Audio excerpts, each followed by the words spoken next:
पहले तो चौकीदार को पकड़ेंगे ना कि तुम कहाँ थे, क्यों ये घटना हो गई तुम्हारे रहते हुए। यहाँ तो कुछ पता ही नहीं है, कोई लड़ा ही नहीं उनसे, किसी ने उनको रोकने की कोशिश ही कहीं नहीं की। वो आए, घटना की, आराम से चले गए। बूंद बूंद के लिए तरसेगा पाकिस्तान, एक गिलास शुद्ध पानी नहीं मिल पाएगा, खेती नष्ट हो जाएगी, बिजली नष्ट हो जाएगी, ये हो जाएगा, वो हो जाएगा। गजब बता रहे थे, ऐसा लग रहा था कि जैसे प्यास तो लग ही गई पाकिस्तान को।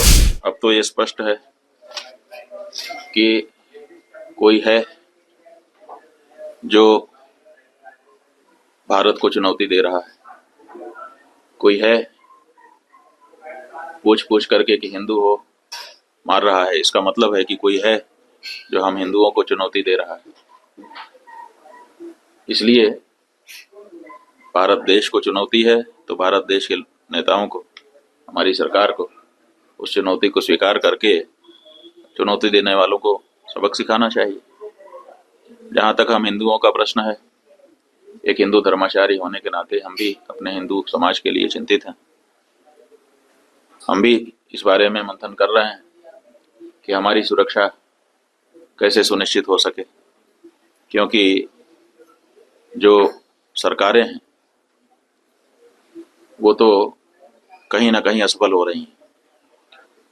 हिंदू होने के नाते हमको मार दिया जाता है, मारने वाला सैकड़ों किलोमीटर से चल के आता है, बड़े बड़े हथियार अपने साथ लिए रहता है, एक नहीं अनेक की संख्या होती है, बाहर आराम से आ जाता है, आराम से घटना करता है, 30-40 मिनट रुक करके लोगों को मारता है, पूछता है, ये करता है, वो करता है, और फिर आराम से चला जाता है। कहाँ से आया कहाँ चला गया पता ही नहीं है। तो ये जो घटना है इसने बता दिया है कि हर हिंदू को अपनी सुरक्षा के लिए अब स्वयं सचेष्ट होने की आवश्यकता है। इसलिए हिंदुओं को इस बारे में चिंतन करने की जरूरत है, और अगर आवश्यकता पड़े तो शस्त्र शास्त्र का अभ्यास भी करना चाहिए और धारण भी करना चाहिए, ताकि आवश्यकता पड़ने पर अपनी रक्षा और अपनों की रक्षा वो कर सकें। नाम और धर्म पूछकर गोली मारी गई है। हाँ, तो वही तो स्पष्ट हो गया है कि ये हमारे विरुद्ध कार्य किया जा रहा है। सबसे समस्या ये है कि जब हमारे घर में हमने चौकीदार रखा हुआ है और हम कहीं चले गए, हमारे घर में कोई घटना होती है तो हम सबसे पहले किसको पकड़ेंगे? सबसे पहले तो चौकीदार को पकड़ेंगे ना कि तुम कहाँ थे, क्यों ये घटना हो गई तुम्हारे रहते हुए, किस लिए तुमको रखा था। लेकिन यहाँ नहीं ऐसा हो रहा है।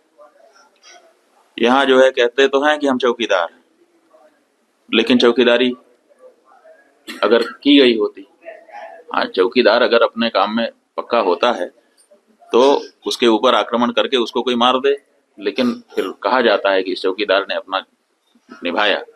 यहाँ तो कुछ पता ही नहीं है, कोई लड़ा ही नहीं उनसे, किसी ने उनको रोकने की कोशिश ही कहीं नहीं की। वो आए, घटना की, आराम से चले गए, कहीं पर उनको कोई बाधा नहीं है। कहाँ है चौकीदार? और चौकीदार के बारे में चर्चा ही नहीं हो रही है। अब कह रहे हैं हम उनको सबक सिखा देंगे, हम ये कर देंगे, हम वो कर देंगे। पाकिस्तान की धरती से आए थे। अरे भाई, पाकिस्तान की धरती से आए थे, इतनी जल्दी कैसे पता चल गया आपको? और अगर इतनी जल्दी आपको पता चल जाता है तो घटना के पहले क्यों नहीं पता चल गया? और दूसरी बात यह है कि अगर पाकिस्तान से आए तो पाकिस्तान के खिलाफ अच्छी तगड़ी कार्रवाई करिए। आप कह रहे हैं कि हम सिंधु नदी का जल रोक देंगे। आपके पास जल को रोकने या उसको डाइवर्ट करके अपने ही यहाँ अपने ही देश में रख लेने का कोई उपाय ही नहीं है। हमने विशेषज्ञों से पूछा कि अगर हम सिंधु नदी का जल पाकिस्तान में जाने से रोकना चाहते हैं तो हमारे पास क्या व्यवस्था है। उन्होंने कहा हमारे पास कोई व्यवस्था नहीं है। अगर हम आज से शुरू करें कि ऐसी व्यवस्था हम बना ले तो पैसा कितना लगेगा वो तो अभी पूछिए ही मत। अगर पैसा पर्याप्त दे दिया जाए, पैसे के कारण एक दिन भी काम ना रुके, तब भी 20 साल लगेगा, तब हम सिंधु नदी का जल रोक पाएंगे।